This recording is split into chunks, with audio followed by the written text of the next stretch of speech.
Menurut kakak, apa dampak negatif dan positif dari media sosial? Ya, terima kasih atas pertanyaannya.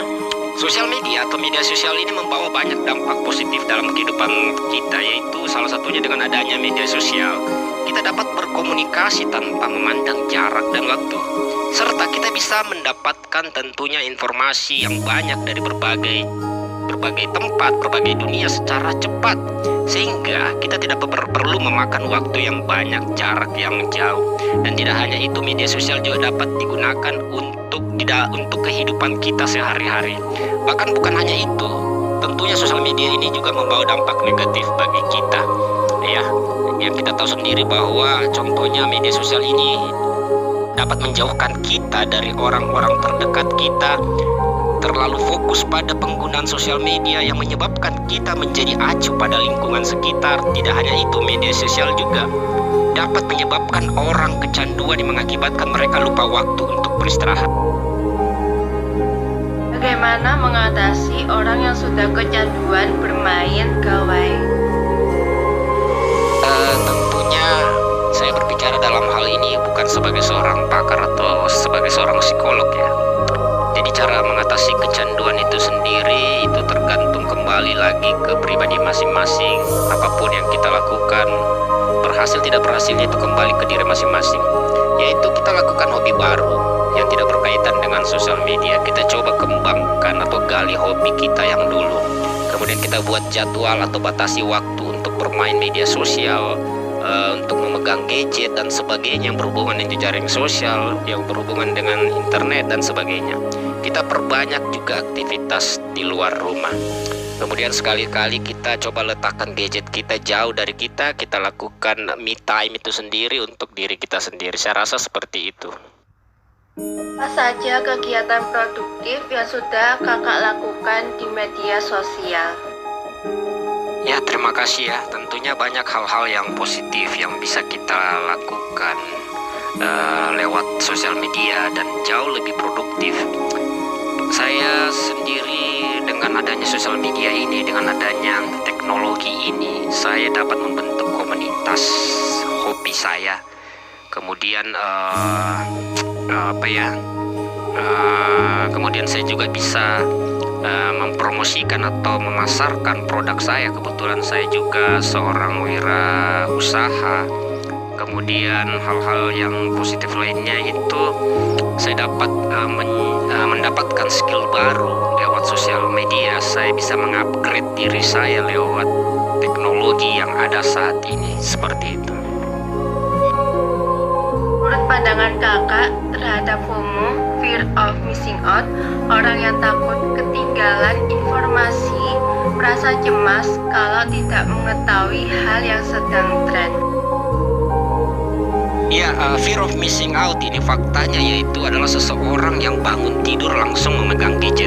Kemudian seseorang dengan fear of missing out atau FOMO ini kesulitan dalam memanage waktunya dan lebih banyak menghabiskan kurang lebih 400 menit per hari untuk mengecek handphonenya itu sendiri. Dan kemudian kebanyakan yang berusia 16 sampai 50 tahun pun, bahkan ada yang 60 tahun yang sudah mengalami FOMO ini. Nah, kemudian itu orang dengan fear of missing out ini akan tentunya merasa bahwa profil di sosial medianya sangat penting untuk menggambarkan kepribadian mereka yang sebenarnya. Dan masih banyak lagi fakta yang menarik tentang FOMO ini. Itu menurut saya. Apakah kakak pernah mengalami kejahatan di dunia maya seperti penipuan?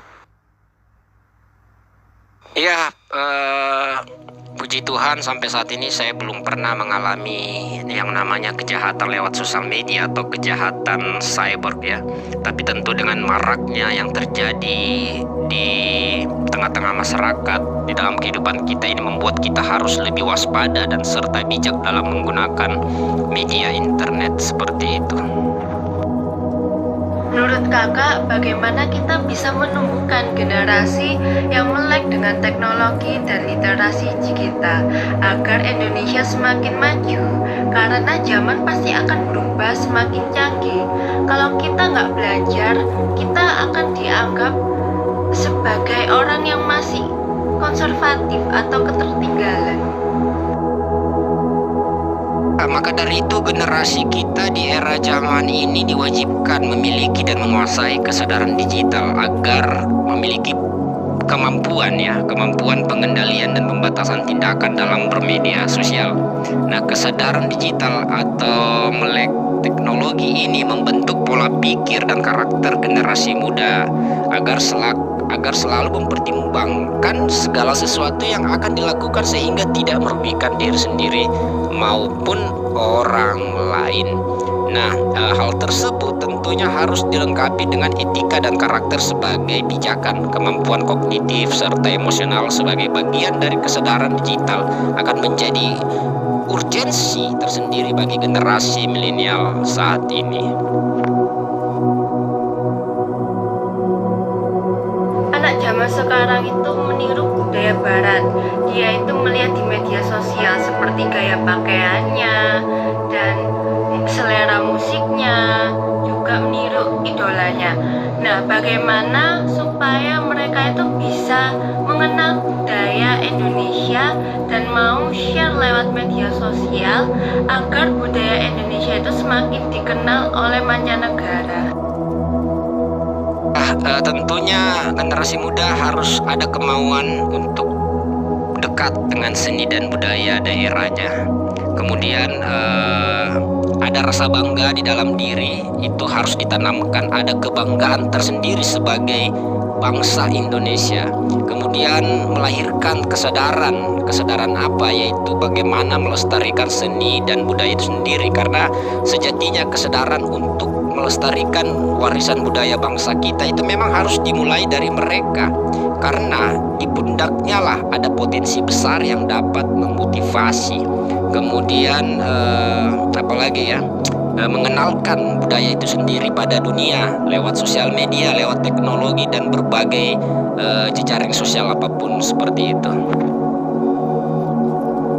Akhir nikah, apakah kakak ada rencana ingin membuat sesuatu konten yang baru tapi belum kakak realisasikan, hanya sebatas ide saja? Saat ini saya lagi menjalankan komunitas rohani di WhatsApp group. Kemudian saya juga punya channel YouTube, beberapa channel, yaitu konten-konten yang berisi tentang hobi saya, tentang kehidupan sehari-hari saya, dan ada juga beberapa konten yang menarik lainnya, dan semuanya itu sangat penting buat saya. Saya dapat menuangkan hasil kreasi saya, hasil kreatif saya, hobi saya, dan itu akan membuat dampak yang baik, bahkan menjadi hiburan buat orang yang menonton, pelajaran buat orang yang melihat channel saya atau konten saya, dan semua hal-hal yang positif tentunya dapat kita tuangkan lewat teknologi di zaman sekarang ini. Baik, terima kasih untuk Kak Raja yang sudah menyediakan waktunya untuk sharing-sharing yang bermanfaat ini. Dan kita tahu bahwa kita harus bijak dalam menggunakan media sosial, bisa mengatur waktu dengan baik. Jadi, media sosial bukan sebagai tempat untuk hiburan saja, tapi sebagai wadah pembelajaran kita. Dan kita juga tidak boleh terpengaruh oleh berita-berita yang masih simpang siur atau berita hoax. Sylvia Octavia, mohon maaf apabila ada perkataan saya yang kurang berkenan, dan semoga kita bisa bertemu lagi, Kak Raja.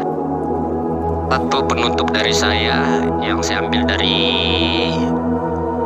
saudara Baru Indra, yaitu manusia modern akan selalu menjadi manusia yang bergantung dengan teknologi, tetapi manusia yang bersikap sederhana dan produktif akan menjadi orang yang mudah dan berhasil. Terima kasih untuk Ibu Sylvie atas kesempatan waktu yang diberikan kepada saya, sehingga saya sangat bangga dapat menjadi bagian dari kegiatan ini. Terima kasih.